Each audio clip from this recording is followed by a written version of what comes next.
এই কচুর লতি, এটা কচুর লতিটা রান্না করব। আমি এই যে তেঁতুল একটু ভিজিয়ে রেখেছিলাম, আমি এই তেঁতুলের কাঁচটা দিয়ে আমি এই কচুর লতিটা একটু মাখাবো। কচুর লতিটাতে আমি এই তেঁতুলের কাঁচটা আমি মাখিয়ে নিচ্ছি।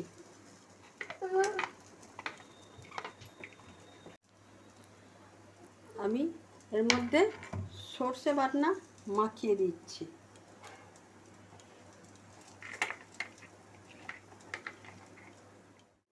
হলুদ দিয়ে দিলাম, একটু ধনের গুঁড়ো দিচ্ছি, জিরের গুঁড়ো দিলাম, গুঁড়ো একটু দিয়ে দিচ্ছি। এটা আমি মাখিয়ে একটু রেখে দেবো। একটু জল দিলাম। আমি বন্ধুরা আমি নুন মাখিয়ে দিই একটু।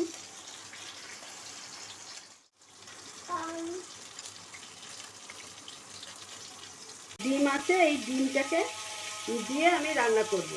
এটা আমি একটু রসুন আর আদা পেস্ট করা আছে, আমি মাখাচ্ছি। এই মাছের ডিমটা আমি কড়াই তেল গরম হয়ে গেছে, আমি দিয়ে দিচ্ছি। মাছের ডিমটা আমার ভাজা, ডিমটা আমি এই ঢেলে নিলাম।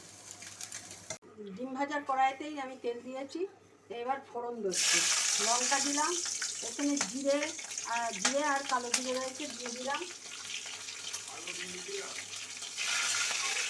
একটু পেঁয়াজ দিলাম, লতিগুলো মাখানো ছিল, আমি এই পেঁয়াজটা ভাজলাম। এবার লতিগুলো আমি ঢেলে দিচ্ছি। আদা রসুনটা না আমি ভুলে গেছিলাম, এখন দিয়ে দিলাম। হয়ে গেছে আমার লতি। ডিমগুলো আমি দিয়ে দিচ্ছি এর সঙ্গে, এর মধ্যে লেবু দিয়ে দিচ্ছি। বন্ধুরা আমার এই রান্নাটা হয়ে গেছে, আমি এবার এটা নামিয়ে ফেলছি।